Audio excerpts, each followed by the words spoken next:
¿Cómo está el narco desde hace años impactando la vida política? ¿Cómo deciden en algunas entidades quién llega y quién no? ¿Y cómo obligan a algunos precandidatos o aspirantes a autorregularse y mejor decir, a este barco no me subo, yo solito me bajo porque no hay las condiciones para poder participar en una contienda segura, equitativa y que nos brinde pues seguridad? Está sucediendo en Michoacán. Lo reconoce el fiscal de esta entidad, Adrián López Solís, donde acepta que el crimen organizado, por supuesto que influye en las elecciones, como todos sospechamos, como todos creemos, pero ya que lo diga quien se encarga de procurar justicia en una entidad como es Michoacán, eso nos pone en otra dimensión y nos topa con la dolorosa realidad. En efecto, se trató de la intromisión de los intereses de los grupos criminales para quitarse del medio a los posibles candidatos, que en ese momento, insisto, tenían la condición de precandidatos en los procesos internos de sus propios partidos. Nosotros lo que identificamos son sujetos integrantes de bandas de delincuentes que tienen intereses en la región para mantener el control territorial y someter a la población y poder realizar sus actividades delincuenciales. Miren, en determinadas regiones, sobre todo aquellas que por sus antecedentes, por su historia de violencia criminal muy identificadas y caracterizadas en el Estado, podemos hablar de una situación de riesgo para quienes aspiran a conducir los destinos de esos municipios, porque ha sido como una práctica ya reiterada, acreditada, producto de los informes de nuestras investigaciones, que desean los integrantes de los grupos criminales influir sobre quién deba ser o pueda ser la candidata o candidato y con ello propiciar compromisos antes de y durante ya la etapa del ejercicio gubernamental, cobrar esos compromisos, permitiéndoles tener control principalmente de las áreas de seguridad y tener acceso a los recursos públicos de manera ilícita.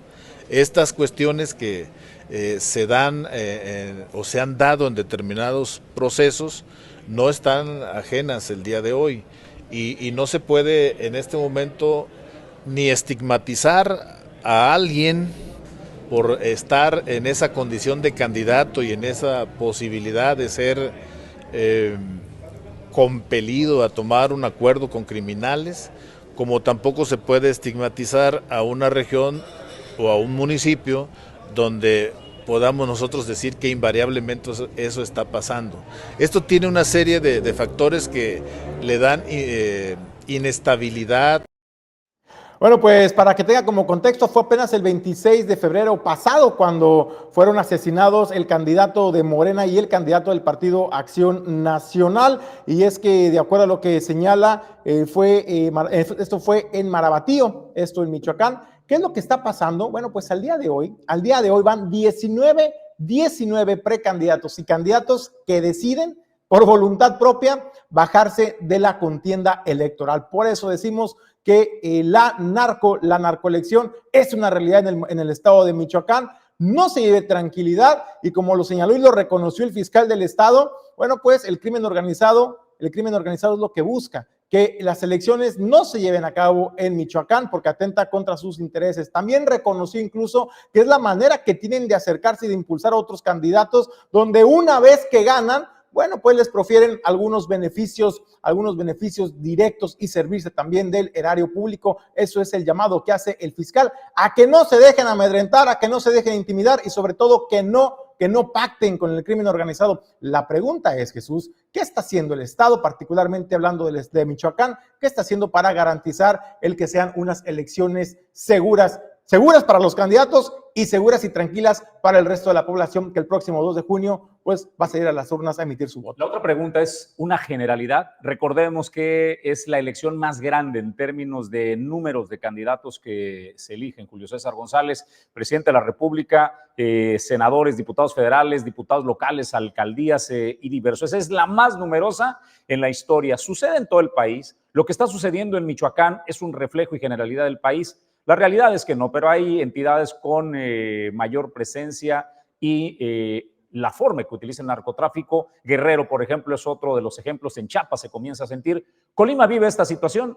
La realidad es que no. En Colima se habla solamente de un precandidato que ni siquiera estaba definido si era el candidato de Movimiento Ciudadano a la alcaldía de Armería. De ahí el MAS no se tiene presencia. Y existe también un mecanismo de protección que ofrece el gobierno federal a través del Instituto Nacional Electoral. Pero al final del camino, Julio, como lo has dicho, es eso.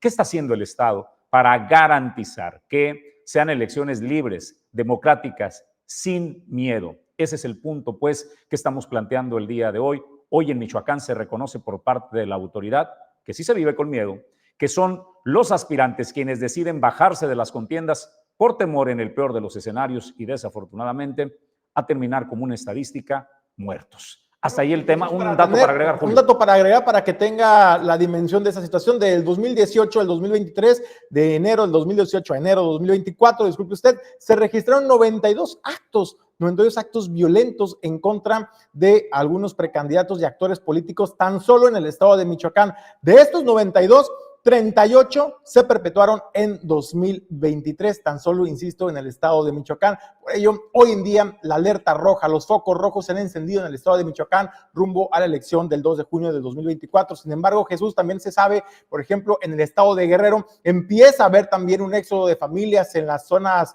de la Sierra de Guerrero, donde también hay presencia del crimen organizado. Y también en Chiapas se empieza a dar una situación similar también, donde el crimen organizado se está adueñando y apropiando de ciertas regiones de Chiapas. La pregunta es, insisto, a las autoridades, ¿qué se está haciendo para garantizar las elecciones sean seguras y tranquilas para el resto de la población, pero también para los candidatos? ¿Hay protocolos? Sí, hay protocolos en materia de seguridad. Tan solo en el estado de Michoacán, le comentaba yo, 19 precandidatos han decidido desistir, y precandidatos de todos los partidos, de Morena, del PES, del Partido Movimiento Ciudadano y también, desde luego, del PRD. Pero también ha habido situaciones, Jesús, donde han solicitado ya también incluso la protección de las autoridades a algunos precandidatos.